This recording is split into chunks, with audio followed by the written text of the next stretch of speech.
Ow, motherfucker! What is going on? It is your boy Damian Blackmour. I am here with the Werewolf Party Midnight Supershow episode. Technically, this is number 4. I'm not sure what order I'm releasing them, but number 4. And I got a guest here. She's here. She was here early. She's so awesome. I'm such a fan. Sarah Dunsworth from Trailer Park Boys. Oh my God, Sarah! I can't believe I was able to catch you. Well, I feel like I made you try pretty hard, so I'm sorry about that. I'm bad at answering emails, but here we are. We're doing it. So thanks for having me. Awesome. I appreciate the hell out of you. You know, this is behind the curtain stuff, but you know, it's a Tuesday afternoon. You were willing to do this and take time out of your day. I just can't say how much I appreciate it. So how are you doing today? I'm doing great. It's a beautiful day here in Nova Scotia. Can't complain, really. So awesome. I have, like I said, I have a handful of notes when we were talking. I just kind of want to dive into some stuff. Shoot. I was telling you, I made a point to try not to research you too hard. Just to, you know, I want to have a conversation with you. I don't want to cite Wikipedia stuff to you and stuff. Mm-hmm. So I just want to have a good time, and you know, and that's really it. I was shown Trailer Park Boys by a friend of mine who lived in Orangeville. He used to have a group like Jackass, and he was a fan of my band at the time. This was, God, it's at least 20 years ago now. But you know, we used to trade videos, you know, we download, you know, stuff off LimeWire and stuff. And he was like, hey, I got a folder I want you to check out. And he sent me a folder of Trailer Park Boys. And that's how I was exposed to it and fell in love with it immediately. Mm-hmm. I feel like it's a love or hate kind of experience for people often. But as I was telling you, living in Metro Detroit, you know, we would get tons of Canadian broadcasting. Like I was familiar with Tom Green before Tom Green got big. Mm-hmm. Yeah, I think it goes across because I know we get a lot of Michigan stuff here too. Oh, okay, all right. The Canadian, it was 89X. They used to play, you know, a bunch of different Canadian bands. But I wrote down a handful. Do you know who Dream Warriors are? Yeah, of course. Well, not everybody in my area knows who they are and stuff. I love Dream Warriors so much. Dream Warriors were actually the very first CD I ever owned. What was it? Memory Bliss? Memory. Oh no, that's Dream Warriors. That's PM Dawn. PM Dawn. What's the Dream Warriors? Wash Your Face in My Sink. Oh, I wash your face in my sink. In my sink? In my what? Is that? Wash your face in my sink. In my what? Yeah, I remember them. They played Halifax. Oh God, a long time ago now. 20, 30 years ago. I talked to King Lou several years ago. I got really sick. I was working at this. I guess the easiest way to describe it was a urban clothing online retailer, and there was flooding before I worked there. And the owner, instead of getting rid of all the moldy stuff, he just painted over it. And I'm apparently crazy allergic to mold and everything. So, you know, working in the office and just typing away, and I started getting crazy sick, like over a period of weeks. I mean, to the point where I was like, I had to go to the hospital and shit, you know?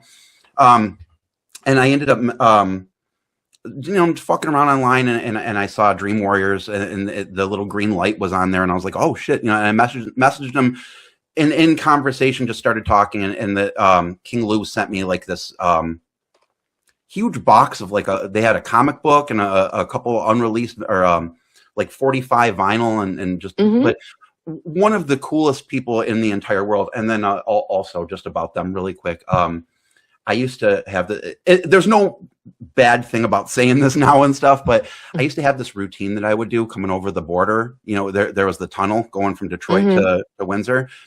And I used to put like a joint behind my ear, and I would go through the tunnel, and if they would flag me over to customs, I'd really quickly eat it. You know what I mean? And just be like, oh, it's gone.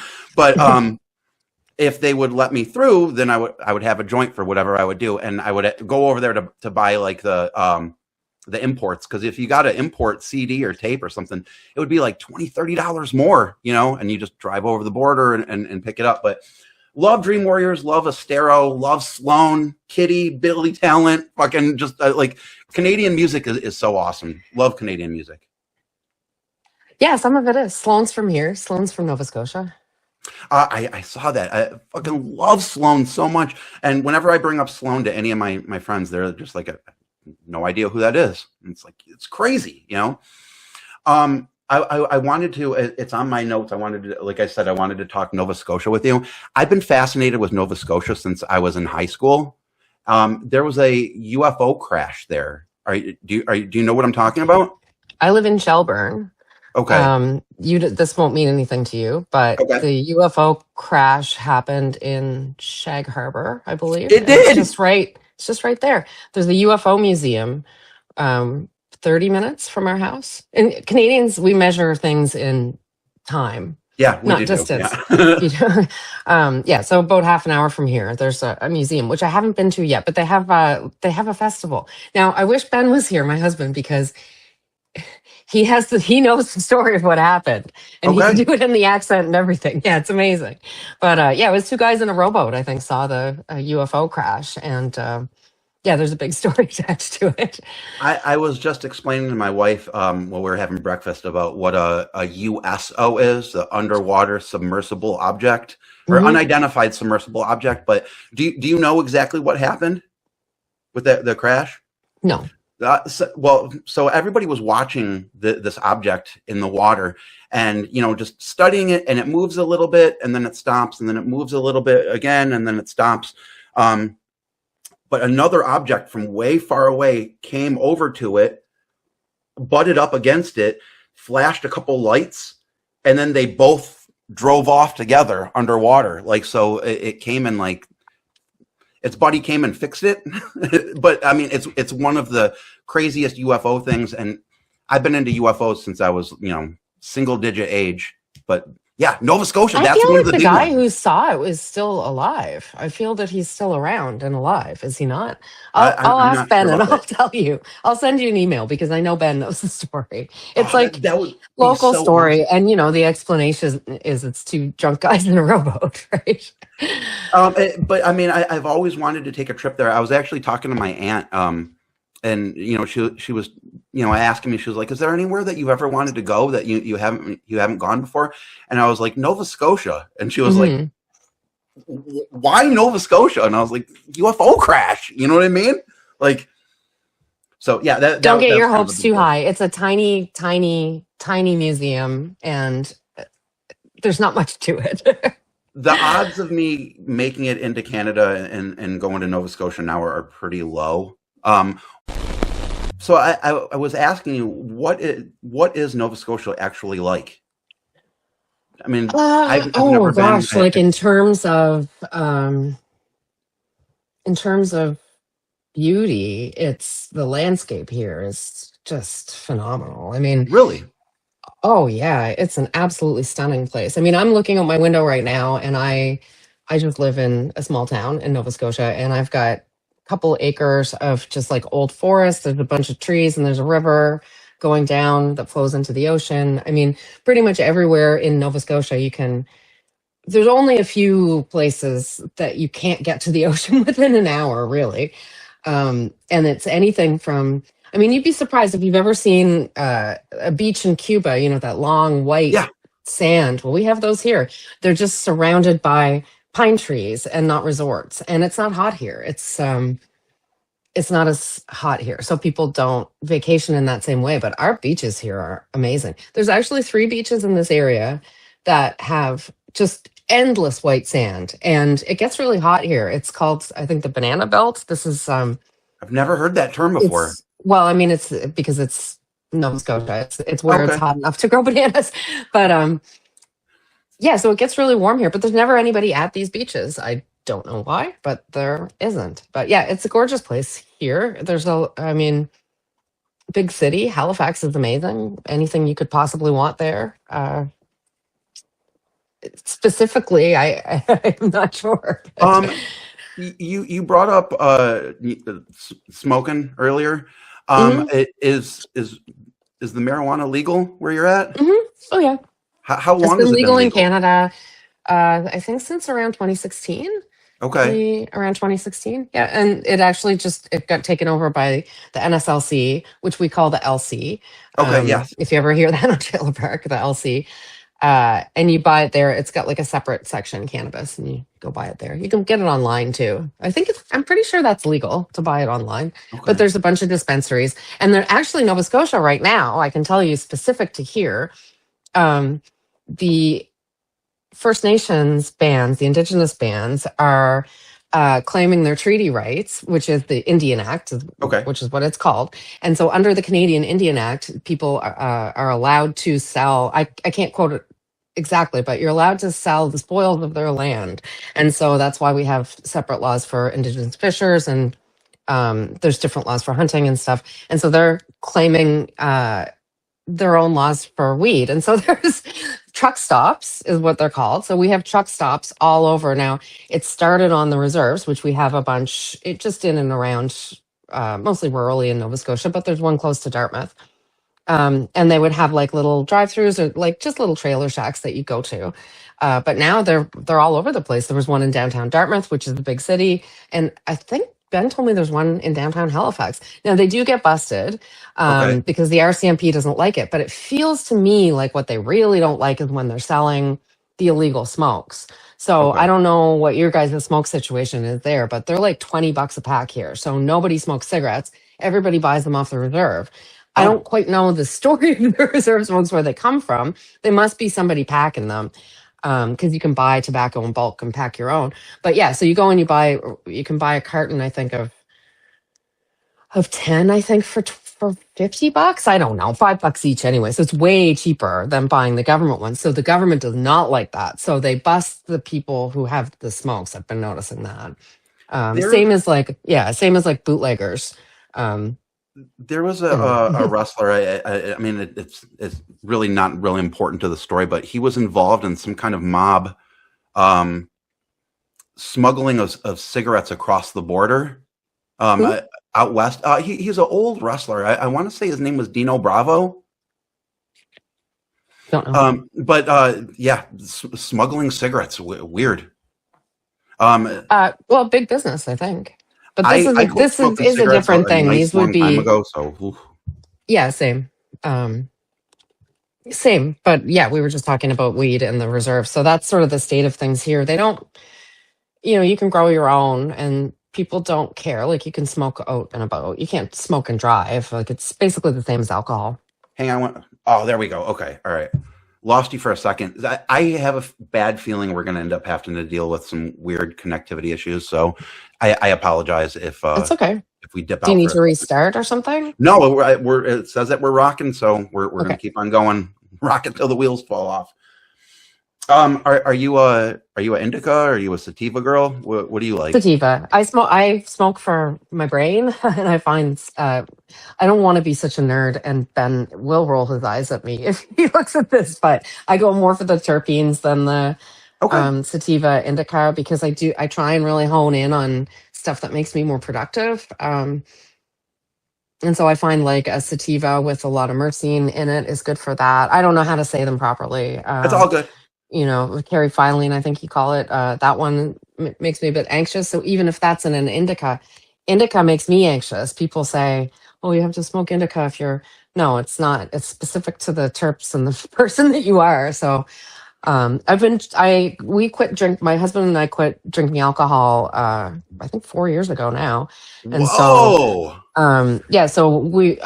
always smoked a little weed, and so I just replaced it with weed. So I've been sort of just trying to figure it out for the last 4 years. I smoked a lot as a teen, but I hadn't for a long time. So My mom and dad smoked, and it was a scent that I recognized when I was super little. I remember going to a concert Same. with them and just being like, "What does that smell?" And my parents were both like, "Shut the hell up!" You know what I mean? Shut the hell up.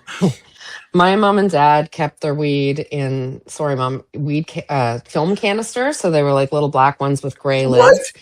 and it would go up high. Yeah, that's pretty normal. That's where you kept your weed. And so my best friend, Laura Matheson, who lived down the hill, I was at her house very early in our friendship. So I was probably like 6 or 7. And I was like, well, where does your dad keep his weed? And her dad was a real stiff lawyer, and he was not impressed. I'm surprised she was allowed to come back to our house, to be honest. But Wow. My parents had a shoebox lid that they used to keep under the couch, and I oh yeah. just discovered it by putting my feet under the couch watching Saturday morning cartoons and being like, "What's this, Mom? What's this?" And she was like, "Leave that alone, leave that alone." And I discovered my dad's bong also, and I asked him what it was, and he said I must have been like maybe like 6 or 7, but my dad said that it was his breathing apparatus. And I've always thought that was hilarious. Like, well, certain strains do help asthma. It's funny because I have asthma, and I'm starting to notice that some things work and some don't. I just got distracted by. Do you have Ecto-1 behind you? I absolutely do. Oh my God, yeah. Oh my God, all my Ghostbusters are in the basement. I have a bunch of Ghostbusters. I almost got myself an Ecto-1. I think Ben almost got me. Or do I have one? I might have one in the basement. I have a bunch of Ghostbuster stuff. So it's the original Kenner stuff that you have, right?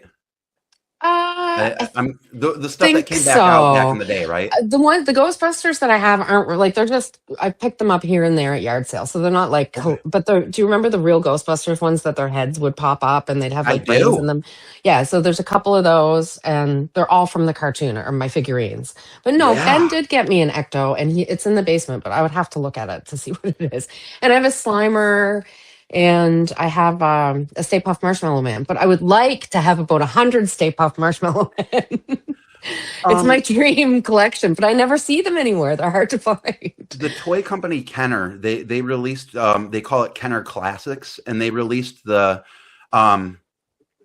real Ghostbusters, maybe like the first four figures of the Ghostbusters, Ecto-1, Slimer, and Stay Puft Marshmallow Man, but they're all repros from back in the day. Oh, awesome. So that's what I got. My wife actually drove like 100 miles with me to a Meijer. Do you guys have Meijer in Canada? It's a 24-hour giant shopping market where you can get like, they have groceries, and you can buy clothes, and I mean, there's everything there, car parts, and literally everything. But they had one just outside of the Metro Detroit area. I was looking for an Egon, and my wife was like, "Let's fucking go. Let's get in the car." She's always down to do that kind of stuff. But man, I love toys. It's so awesome that you noticed that. Well, Ben is a collector, and he has wrestlers. Really? So he's gotten me sort of noticing toys more. Actually, I had a wrestler, and one of the first times that he came to my house, I was like, "Oh yeah," I didn't know he was a big wrestling fan, so I was like, "Oh yeah, those were some wrestlers. That's Big Daddy Siki," and he was like, "Oh, actually, it's not. It's Bad News Brown or whoever it was." And I was like, "Oh, okay, you're a fan." But yeah, he has a huge collection. I mean, we've got. I don't know if you can see the wrestling belts up here. Yes. Yeah. So that's, and I'm kind of not collecting these days. I've really tried to downsize all the stuff that I own, but I do have still a handful of toys that I keep. What's your husband's name again? Ben. Ben, if Ben is ever interested in coming on my collectible show and talking about, oh my gosh, yeah, he's a big collectible guy. He'd love to show you his collection. I would love to see it, and I don't meet a lot of collectors. So surprisingly, I'm pretty isolated in my little world. Well, I'll hook you up with him because he has an encyclopedic, however you say that word, knowledge of things, like where you were talking about, like, oh, they had a repro. Like Ben's like, oh, well, that's the 1962 issue of that wrestler, and they later remade it, and like he knows all about all. If he's interested, he knows everything about it. So yes, I should talk about toys with him. I am a massive wrestling fan ever since my grandma showed me pro wrestling when I was maybe like 5. And she used to watch like Glow and all, the crazy women's wrestling and roller derby and monster cars and stuff like that, or monster trucks. So that's kind of what I grew up on, just like that type of stuff. I have a really hard time getting older and like wearing a polo and cutting the lawn and disappearing into suburban life. I just can't do it. I'm permanently roughly about 15. I think things have changed. I don't think people have to. Well, maybe it's different where you live. Here, I feel like everybody's just kind of like me. I'm Yeah. 50. I'm still wearing a black T-shirt and reading comic books. Yeah, man. You're into comic books? I was a collector. I have actually recently. I gave my collection to my cousin's son. And I was so happy to be able to share because I had boxes. So every time he'd come over, I'd slide him a couple of collections of them. Like, here, check out Johnny the Homicidal Maniac. You'll like that. Yeah, Or here, dude. check out. Yeah. So I had a pretty big. I kept I kept my trades. I keep looking behind me because I think things remind me. But I got rid of a lot of the single issues that I had. Yeah. You and I are roughly the same age, so we grew up on the same stuff. When you were a teenager, you were into comics, I trust, right? I got into comics when I probably late teens, early 20s. Okay.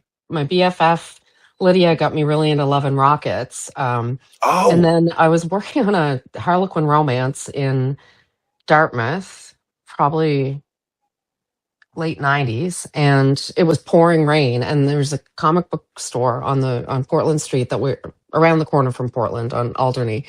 And he was kind enough to let us shelter in there while we were waiting for the background performers to go back and forth. I was an AD, so it was my job to cue them. And he was so kind to us. And nobody came in that day. So I went back on the weekend and I bought a whole bunch of comic books. Found Stray Bullets by David Lapham. If you've ever read that, it's like so good. no, I And a don't know bunch that of one. old Love and Rockets, and just like went from there. But I was mostly like an indie comic. I liked like Fantagraphics, or like Evan Dorkin. I can't think of I have such a bad memory. There's another label that goes with that. I'll think of it. Um, if you like Fantagraphics, are you familiar with any of the Megmog and Owl, the Mega Hex? Man, it's funny, but holy shit, it is rough content wise. Like, it's funny, but some of it is just like, whoa. But Did you read Crossed? no. Do you know Preacher? I do know Preacher. Holy shit. So Crossed is okay. Remember Jesus and the Preacher, and Yeah. that whole fucked up storyline, and that guy with the glasses. Yeah. Okay, that is the tamest possible thing in Crossed. I was done 3 pages in, and I got rid of them because I had them. I didn't throw them out because I bought a bunch because I liked. I think it's Garth Ennis and I can't remember the other writer's name, but it's the same guys with Preacher. Yeah. But I didn't want to accidentally give them to Sam, my cousin Sophie's son. So I like ripped them up and threw them out. They're brutal, like just Yeah. crosses every line. So I don't know if you want to see something gross, check out Crossed. And I heard they were making it into a show, but I just don't know how you possibly could or would want to. Really, I don't like gross stuff anymore. They did Preacher as a show, and I mean, it was okay, but they can never do Preacher the justice that it was in the comic. You'd have to have 10 seasons, I think, because I agree. and I think they did a pretty good job, but fast. I didn't like the casting either, just to be honest. But wasn't it Seth Rogen? He was a producer of that. Yeah. I think they were probably like constrained as to who they could cast. It was one of his first things, I think, that he produced. It looked good. It wasn't what I wanted. My uncle, he's really like he was into comics when he was younger, and when I got into comics, he kind of helped. Him and my grandpa kind of facilitated that for me. It's so hard to say words like facilitate with fake things. But I ripped through Preacher when I discovered it. I went to the comic store looking for one of the last Sandman books, and the guy at the comic store was like, man, he was like, you need to fuck with Preacher. He's like, Preacher is going to blow your mind. And I ripped through it until, I was caught up. Like, I think I was maybe like 50 or 60 issues behind to catch up to it when it was, coming out. But every bad thing that you could possibly come up with, it ticked every box. But you brought up Garth Ennis. Well, you brought up Buddy there. you said we went in looking for Sandman. Sandman. Yeah. Yeah. So he's canceled now, hey? What was That that? man. That man is canceled now. Yes. Yeah. Neil Neil Gaiman. Yeah. Gaiman, yeah. Mm-hmm. I mean, he also stole most of his ideas, which is a huge drag because weren't they great? But I wish that the real people who had the original things would come out so we could buy their stuff. I Because know. the Calliope story and all that, apparently all those things were stolen. The Really? ideas. Yeah, it'd be cool to see the original art. It sucks because the he's so polarizing. You know what I mean? Like now, I mean, it even kind of goes with the Joss Whedon. You know what I mean? You can like Buffy the Vampire Slayer, but you can't like Joss Whedon at all. And I mean, it sucks. You have to learn how to separate the art from the people. I'm Well, sure no, you I know disagree with that. I mean, Oh, Josh really? Whedon, I can watch Buffy because Dolly Parton was an executive producer, because Sarah Michelle Gellar is fucking amazing, as is most of the cast in that are just absolutely brilliant. Like, what a show! What a show! And Love he Buffy is a piece so of shit. much. But that doesn't negate all of the work. He didn't direct every episode. You know, he was writing, he was the creative control. But I've worked on a million productions, and I can tell you that if there's one asshole there, it doesn't negate the work that everybody else is doing. There's no one person who's responsible for a thing. And yes, he was the head and in charge and made the decisions, but these people made the show. And so I can watch Buffy, but I can't read Neil Gaiman because he assaulted young women. He used his privilege to take advantage of people, and he stole his ideas. So those three things for me, I can't separate the art from the industry. So yeah, it's super fucking complicated, right? Well, I can't think of what was it. Andrew Santino saying like, "Oh well, the things that you cancel are just the things you don't like. Those are the ones that you can manage to separate the art from the artist if you like the art. But if you don't like the art, then you know what I mean. So it's very subjective." I was going to tell you before we get too far away from it, that Garth, and I hope I'm pronouncing it right, Ennis. I don't know. I was reading, cause I've always had a strange fascination. Oh my God, with Punisher, and I was like, this looks really familiar. I don't know why I'm getting these weird vibes. He did a run. The guy. From Preacher, he did the cover art of all those. Yeah. Well, but he. Oh my God. I hope I'm not getting the guy wrong, but No, it was basically the creative team from Preacher did a run of Punisher, Welcome Back Frank, and it was so good. It was really good. It was so good, and it was so violent. Like I ripped through it in a night. My wife was watching TV, and I was just flipping, and she was like, "What are you reading?" And I was like, "I can't put it down. It's so good." But yeah, I get nerdy over comics. Love me some comics.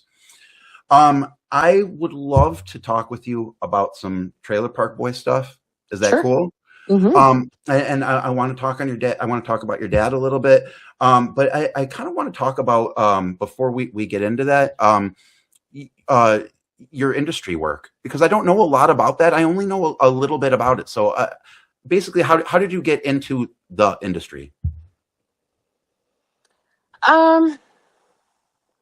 I'm a second generation film person. There's a handful of us.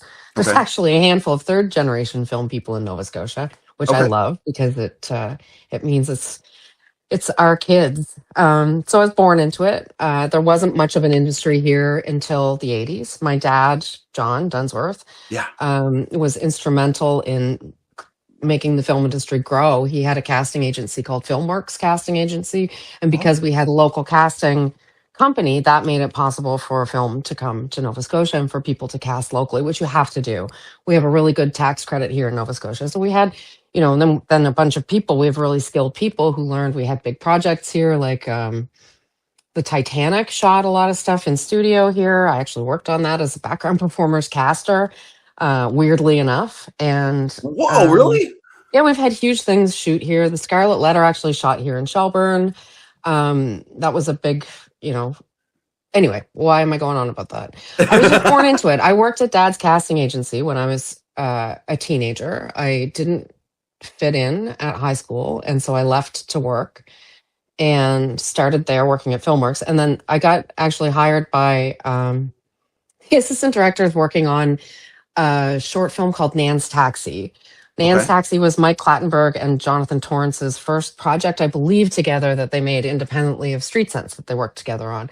And so Okay. it's a short film. It was shot in Windsor, Nova Scotia. And I got hired to be basically a PA on that. So you hold a walkie, you tell people not to go indoors, you say cut, rolling. Okay. Because I was a good little pylon on that show. And there was really, again, there were very few people in the industry. And because they knew that I was smart enough to say yes or no and to, follow some direction, the team on that show hired me to be an assistant director on Black Harbor, which was a television show that was shot in Hubbards, Nova Scotia in the 90s. So I did that for a couple of years. And then that opened the door for me to become an assistant director because I had more experience and moved up quickly, worked with some great teams, did that. We still interested because there's a jump that happens in the middle. That's Okay. how I got into the industry. That was Okay. my beginning. So, nepotistic, sure. I think most people would agree that one of the main ways to get into the film industry is because you know somebody. Yeah. But you don't stay in the film industry just because you know somebody. You can get in it for sure, but you have to work really hard or you won't get hired. So it only gets you so far. And I was a kid when I started. I was like, God, the first beer commercial that I PA'd, I was way too young to be in it even. So I've been doing this my whole life. My first acting job I was 5. So I don't know how to do anything else. I can help you make your movie. That's what I know how to do. Yeah. I got in our correspondence. It said that you do costume stuff. Yeah, so I work as a costume designer now. So Trailer Park Boys started in, I think, 1999 or 2000. We shot that. And it's quite funny. I was working as an assistant director on a television show that went nowhere. Okay. So doing a lot of scheduling. And one of the bosses, I'm not going to say who, one of the bosses on that said to me when I asked to take a couple days off to shoot Trailer Park Boys, you have to choose between being an assistant director and an actor. And I was like, why? 6 days of shooting, I can't take 6 days off. But that's how it was and how it is when you're an AD. So Okay. after that season, I said to Trailer Park, I was like, well, if you're going to have a bigger crew, why don't you guys hire me? So then Clattenburg hired me on. I was an assistant director on the show off and on for the first 8 seasons. Okay. And then I basically bullied them into hiring me in costumes on the truck for the movie because they weren't going to pay me enough that I could take the summer off. But I Okay. had enough days on the movie that I couldn't really have a full-time job. And I said, well, if you're not going to pay me enough, you got to give me a full-time job. So I worked on the costume truck and I acted in that movie. So that was my entry to costumes. Fake it till you make it. Wow. You're one of the more I would say you're one of the most important characters on the show. I was telling you this, and I hope I don't embarrass you or anything like that. All the guys that talk about Trailer Park Boys, they're always like, "Oh, Sarah's the hottest girl on the show," and I mean, it's undeniable. It might make you uncomfortable. I'm sorry. No, one thing that's funny is that a real similarity between me and my character on the show is that we're both terrible misandrists. So we don't care what men think at all. Fair enough. I would expect that, and also, everybody also points out too that one of the signs that you're a mature guy is realizing that Sarah would have probably been the best choice for Ricky on the show, because when No, Sarah was Sarah's a with user. Ricky was going to school. Ricky was he had a job. He was being responsible. He was They taking care of cut out business. half that season. Where there was also shootouts that Sarah had guns and stuff. Like that storyline went nowhere. Who wants Ricky to do well? Nobody. That's not fun to watch.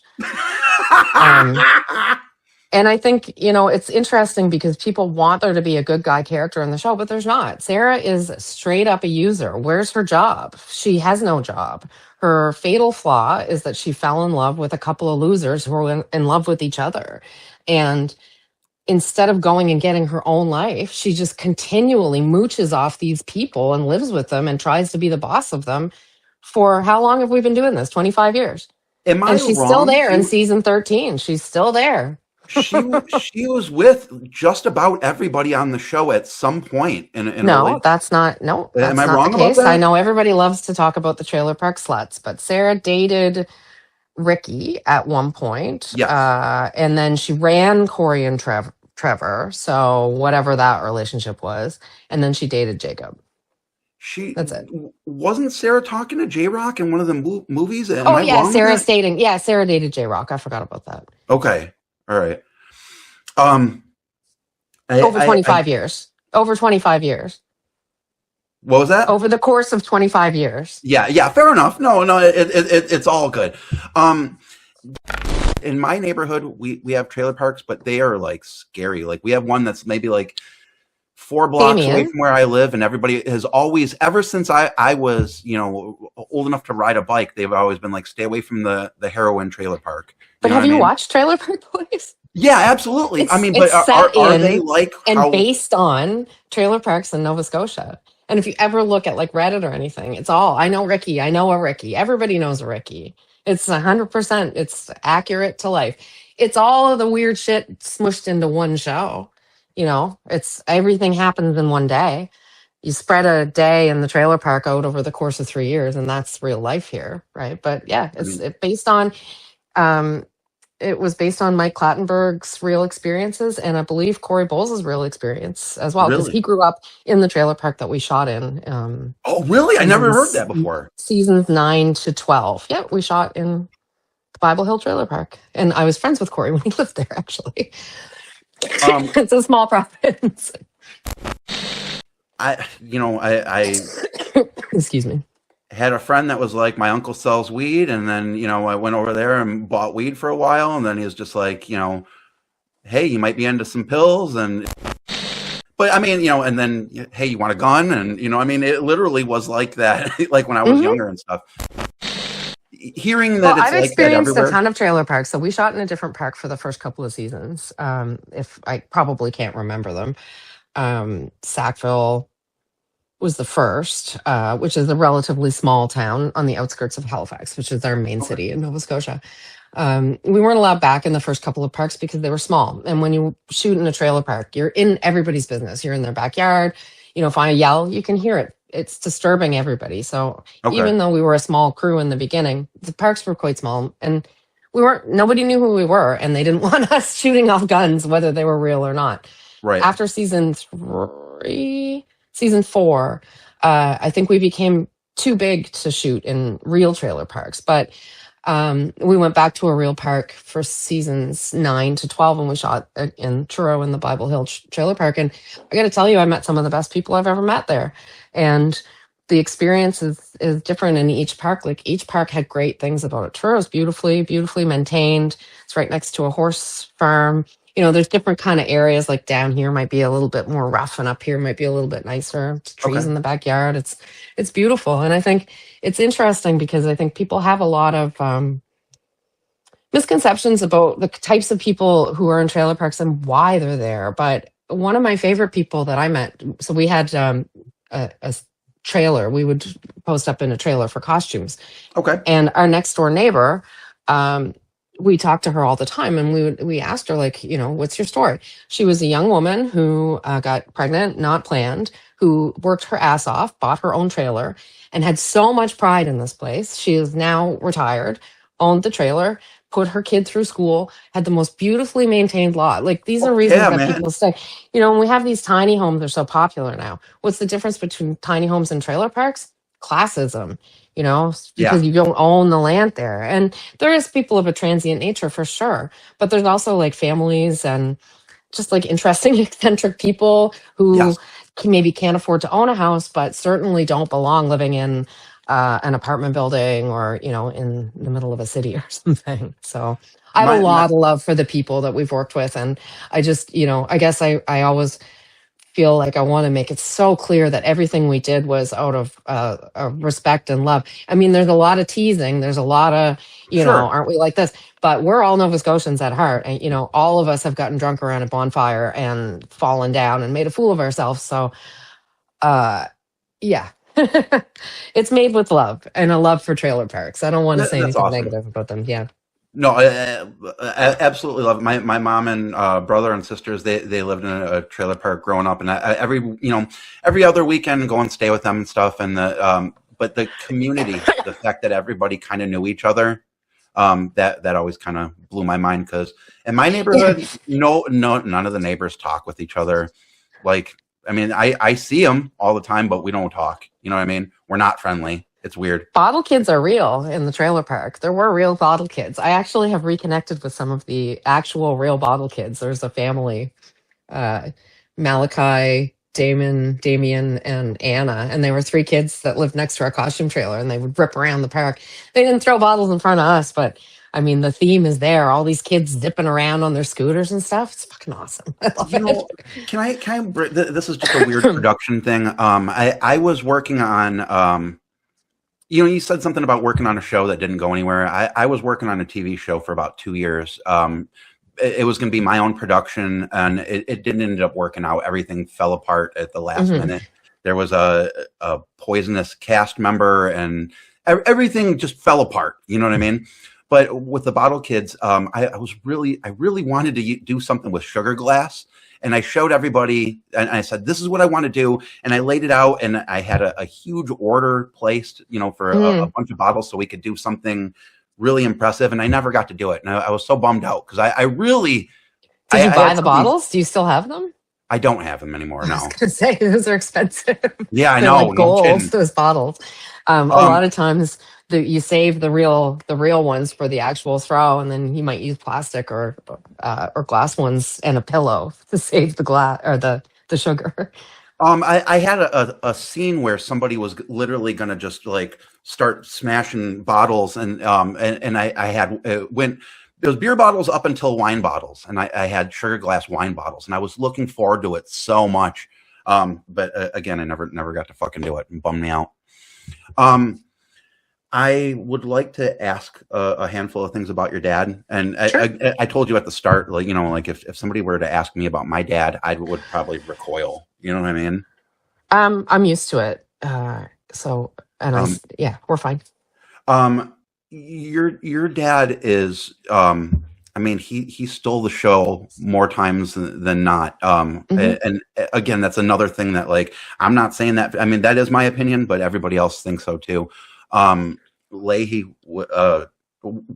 the show without him in the early days, I mean, I know the show's moved on, since he passed, but he was such an important person. And the first season, he was kind of just feeling it out a little bit, but after the first season, it took off, like, what he was capable of doing. And I mean, he's so quotable. I quote him to my wife all the time. I mean, I don't think that season one he was feeling it out necessarily. He'd already played the character of Leahy once, and he was an accomplished actor well before Trailer Park. Okay. Honestly, yeah, he'd been acting for his whole life. He was a career actor. So I didn't know that, actually. Yep. He did more than a little bit. He had a very illustrious career, both in theater, on the stage, and as a director, and as Can you put me up on some stuff? What else was he into? I mean, he was in the show called Haven that was running consecutive to Trailer Park Boys for the last couple of seasons of both shows. And that was actually interesting because he had to juggle both. So Haven is one. He played Dave Teague's brother to Richard Donat, who I'm sure has been in Trailer Park Boys. He just passed. Wonderful man. They played brothers in Haven, which is kind of a spooky Stephen King-esque show. My sister Molly's also in that for an episode, I think. And my brother was a stunt guy in that. Again, small province. Dad was in the shipping news. He had a small part in the shipping news. He plays the bad dad with Kevin Spacey and whatnot. A million things. I don't know. People are always coming up to me and saying, "Oh, I saw your dad in this. I saw your dad in that." Like I will turn on the TV and he'll be in something. Or if we watch a movie, if it was shot here, he was in it. I like I said, I try not to look into stuff too much, and I had already seen, I'd watched the series front to back before I found out that you guys were related. And that blew my mind. I actually didn't know that. I had a real hard time even wrapping my mind around that, you know? Mhm. But he was hilarious. Did you guys like working together? I mean, Yeah, how did you feel it's the best part of my working? life. Absolute best part of my whole life. It was a gift and a joy to be able to work with Dad. Like, one of my favorite memories of anything is it was, the show is hard to work on. It's a lot of work, and I know people Okay. think we just make it up, but we don't. So it was a really hard day for everyone. It was hot. We're in Truro. I was acting that day, so I'm acting and costuming. I've got my curlers in. I'm half dressed, and we get a call from set. John needs a second pair of underpants to like, press into costume. John needs a second pair of underpants on set. And so I, without really thinking about it, because there was nobody else in the trailer to do it, grabbed it from my truck person, the person I worked with, hopped into a golf cart, drove to set, and then handed my dad, who was acting as Mr. Leahy in his underpants, a second pair of underpants, held the robe for him as he changed into them, and then went back about my business. That was an average day for me. When Dad was up on top of the roof in the movie, whatever that movie is, Yeah. Countdown to Liquor Day. No, Yeah. is it Countdown to? It's the one. Anyway, the one where he's on the bank. I'm Right. there. I'm there as a costumer. They let one person up on the roof, and our first AD let it be me. And so I was up there with all the stunt people, and our stunt guy, Randy Bolivar, he's only got 3 fingers on his hand. And I was up there going, Randy, you better be holding that rope with 2 hands. So, yeah, no, it was great. Season 1, at the end, when the wedding gets busted up and there's a big wide shot and Ricky and Lucy are like, yelling at each other, and she throws the flowers. If you look, you see, Clattenburg told me, go up to your dad and tell him to fuck off. And he didn't tell Dad. So you can see me in the background. I go up to him and I went, fuck you, Leahy.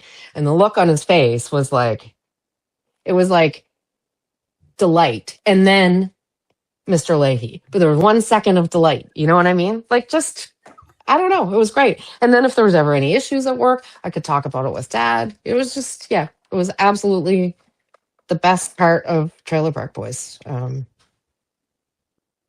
And I wouldn't trade it. And what a gift to be able to do that, to work with your dad Yeah. and your Seriously. friends for 25 years. And we're still working together, So lifelong friendships formed through this show. It's That's so awesome, man. Just I don't want to occupy too much of your time and everything, but I mean, so what do you do with your life? I'm a costume designer. No, I mean, yeah, I know that. No, I mean, but like when you're not working, like, I mean, like, how are you relaxing? Like, what do you do any hobbies? I don't know. I have a dog. We do a lot of stuff with our dog. We have 2 kids. that takes up a lot of time. I have two stepdaughters. They're grown now. One's in university and one's working as a nurse, and we're super proud. So I'm just going to say that because we're so proud of them, Ella and Mary. And I'm just getting ready. I mean, in film, you work, and then you're off, and then you work, and you're off. And for the last little while, when I have been working, it's been on location away from my house. So when I go, it's just all work in pockets. So when I'm off, I just fuck off and I do all the home repairs I've been meaning to do. I catch up on reading, listen to music, sit outside with the fire, smoke a little weed, hang out with my friends, swimming if you get the chance. But as I say, usually I'm about to start a job. So right now it's that feeling of wrapping things up, tying up loose ends before you go back to work. It's almost like it feels like being deployed. Oh, Yeah. fair enough. Okay. Can you say what you're working on, or? I can. I mean, I don't think it's a problem. I got hired to do the costumes on Sullivan's Crossing. So it's season 5 of a television show called Sullivan's Crossing. Yeah. And I'll be the costume designer, which I'm very thrilled about. I'm really looking forward to it. I've been working on a show called Trades for the last 3 years as a costume designer. And Okay. I have a wonderful, wonderful team that I've been working with, and most of them are coming with me. So I'm just really looking forward to it. I think it's going to be really just fantastic. Yeah. That is so awesome. Sarah, again, you're so nice and you're so awesome. And I totally pestered the living shit out of you. Sitting there with my wife and I was like, oh, she saw it. and then I wait a day, and then I wait a couple of days. I know, and I stuff. apologize. In true life, I did No. compose a beautiful email to you in my mind, and then I didn't ever put it down to No, the ether. it's all good. So. Sarah, I just want to thank you again for taking some time out of your day to hang out with me and talk about the show. I'm such a fan of the show. I'm such a fan of your dad's work, and you were one. I mean, you're awesome. I'm kind of at a loss for words. But I love the hell out of the show. I'm on my God. It's got to be at least my 20th or 30th rewatch. You know what I mean? Well, I've seen each episode, I'd say twice. The first time, where I would probably fast forward just to see, me, my parts. Sometimes Dad. Sometimes I stop for Jonathan and Corey. They're always funny. And then I rewatched everything when we rebooted for season 9. I had to go. Was it 9 or 8 that we rebooted? 8. God, was it 8? I think it was 8? 9. No, it's 8. 8? I think so. I don't know. Anyway, I rewatched everything so I would know. And then I did so 3 times. We just shot another season. So I rewatched everything in the background while we were working on that, just because I forget. Fans will say, oh, this and that. And I don't know what they're talking about half the time. I'll look at my husband. Someone will come up and say, oh, Sarah, will you gift me with your precious milk? Like, obviously, I know that one. And I'll go, oh, that's a weird thing to say. And I look at Ben and he goes, Trailer Park. And I'm like, okay, all right. That's so awesome. There's just really, I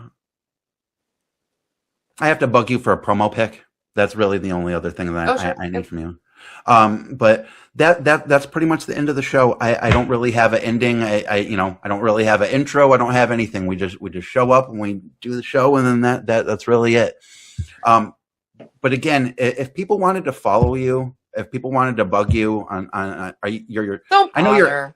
Just what was don't that? bother. I don't know. I'm over it. Like, I don't do any social media really. I have Instagram.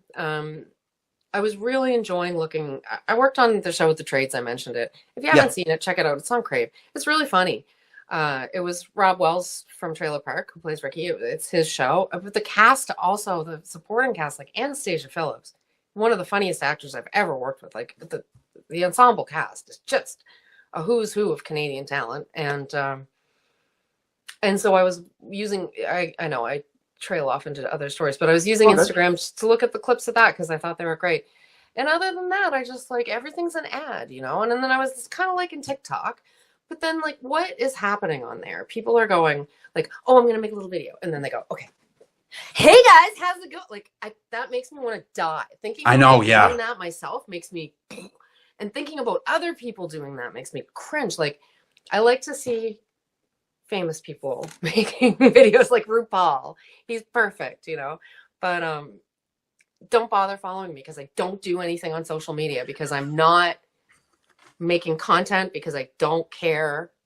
Just watch TV, watch the show, watch Trailer Park Boys. If I have something going on, I'll let people know somehow, but until then, don't at me. No, I don't see the point anymore. I don't see the point. It's just a grift, isn't it? Like, what do people do TikTok for? It's the grifters, man. Everything's an ad. They're, oh, me hit the things. Like, why? They don't care about their followers, and then their followers care about them. And then it's like the saddest fucking thing because you have people who think this guy's their friend, but he's not. He just wants them to go ding, ding, ding, ding, ding, ding, ding, points, coins, coins, coins, coins. And then that person becomes fucked up because they have all these weird followers that are like, oh, what are you doing? And you get this idea of self-importance, like, no, I don't want any of that. And when people are like in their car and something happens and they like mug for the camera, like you're so fucking aware all the time. I like to be by myself, listening to music. I like to not participate in it. And, all I want out of this show is the whole point of me even doing any of this stuff is I want to talk with people about collectibles and toys and TV and that's it. Sarah, I lost you again. Son of a bitch. I'm sorry.